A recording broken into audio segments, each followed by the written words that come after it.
Sa pinakabagong episode ng Showbiz Updates noong Lunes, ika-21 ng Enero, isang netizen ang nagpadala ng mensahe kay Showbiz Insider OG Diaz upang magtanong tungkol sa isang bagay na napansin nila sa tiyan ni Bea Alonzo. Ayon kay OG, ipinadala sa kanya ang mensahe at tila siya ang hinihinga ng paliwanag tungkol sa mga katanungan ng netizen. Sinend sa akin ng isang netizen.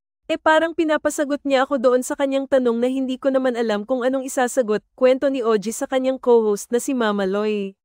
Bagamat hindi pa tiyak kung ano ang eksaktong tanong, si OG ay ipinagtaka kung ano ang kailangang sagot para sa isyong ito. Nang magtangka si Mama Loy na tanungin kung ano nga ba ang katanungan ng netizen, sagot ni OG, "Ito nga Sir OG, ano po kaya yung nakabukol sa harap o gilid ni Bea?"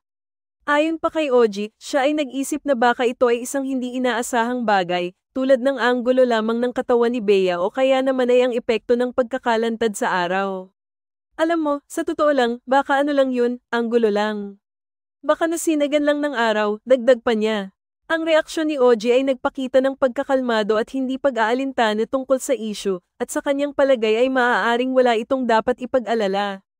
Ayon pa kay OG, ang mga ganitong bagay ay madalas nang makita sa mga litrato na may partikular na anggulo o liwanag na nagdudulot ng maliliit na ilusyon sa katawan ng tao.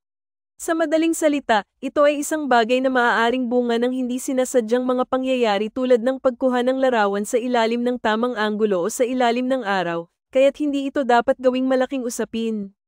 Hanggang sa kasalukuyan, wala pang formal na pahayag si Bea Alonzo tungkol sa isyong ito.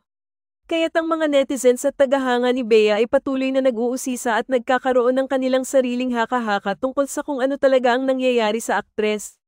Dahil dito, ang isyong ito ay patuloy na pinag-uusapan sa social media at nagdulot ng interes sa mga tao na naghintay ng official na paglilinaw mula kay Bea.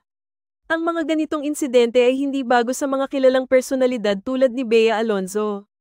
Madalas na nagiging paksa ng usap-usapan ng mga maliit na detalye ng kanilang personal na buhay, at maraming pagkakataon ay napapalaki ang mga issue batay lamang sa mga obserbasyon o haka-haka mula sa publiko. Halimbawa, ang isang simpleng bagay tulad ng isang bukol o hindi inaasahang itsura ng katawan ay maaaring magdulot ng iba't ibang interpretasyon mula sa mga netizens, na nagiging dahilan ng pag-usbong ng mga tsismis at spekulasyon.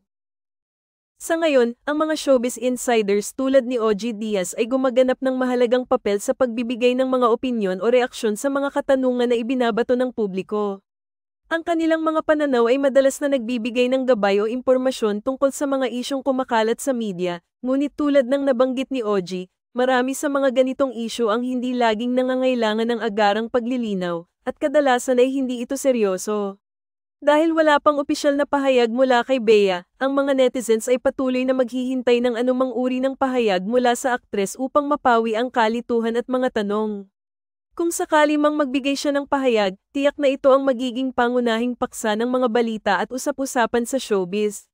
Hanggang sa panahon na iyon, patuloy ang mga haka-haka at opinyon ng mga tao tungkol sa kung ano nga ba ang nangyayari kay Bea at kung ito ba ay may kahulugan o hindi.